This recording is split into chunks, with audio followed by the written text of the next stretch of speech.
तुलसी ब्राह्मण। एक बार की बात है, एक गांव में एक ब्राह्मण रहता था। वह सुबह उठता, नहाता, पूजा करता, खाना खाता और फिर सो जाता। उसके पास किसी भी चीज़ की कमी नहीं थी।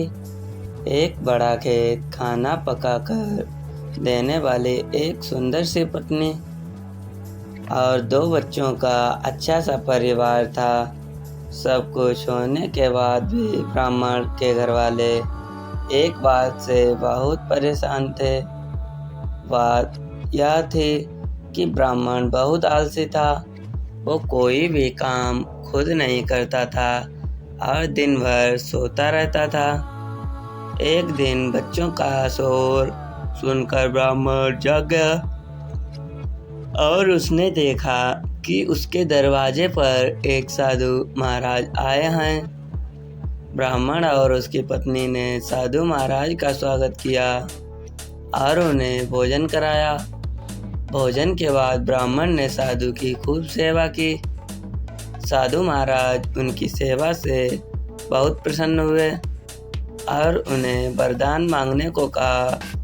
ब्राह्मण ने वरदान में मांगा कि मुझे कोई भी काम ना करना पड़े और मेरी जगह कोई और मेरा काम कर दे।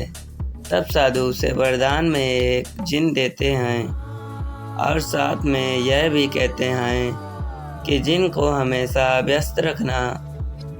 अगर उसे काम नहीं दिया तो वो तुम्हें खा जाएगा। वरदान पाकर ब्राह्मण मन ही मन बहुत खुश हुआ और साधु को आदर के साथ विदा किया। साधु के जाते ही वहाँ एक जिन प्रकट हुआ।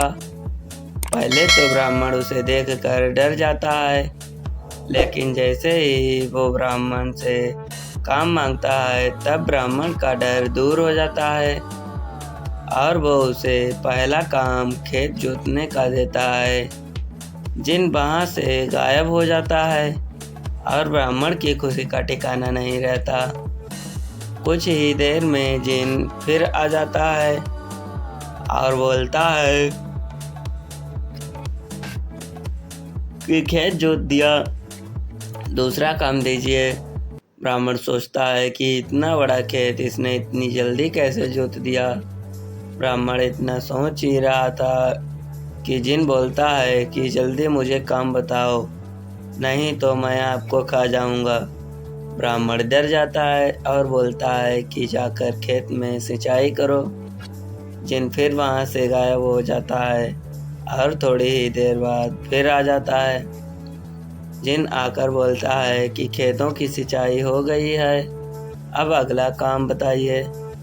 ब्राह्मण एक एक कर सभी काम बताता जाता है और जिन उसे चुटकियों में कर देता है। ब्राह्मण की पत्नी और अपने पति के आलसीपन पर चिंता करने लगी। शाम होने के पहले ही जिन सभी काम कर देता है। सब काम करने के बाद जिन ब्राह्मण के पास आ जाता है और बोलता है कि अगला काम बताइए, नहीं तो मैं आपको खा जाऊंगा।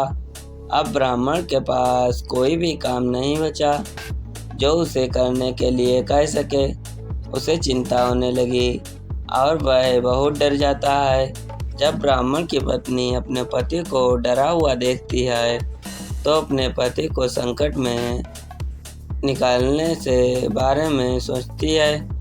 वह ब्राह्मण से बोलती है कि स्वामी, अगर आप मुझे वचन देंगे कि अब आप कभी आलस नहीं करेंगे और अपने सभी काम खुद करेंगे तो मैं इस जिन को अगला काम दे सकती हूँ। इस पर ब्राह्मण सोचता है कि पता नहीं ये क्या काम देगी।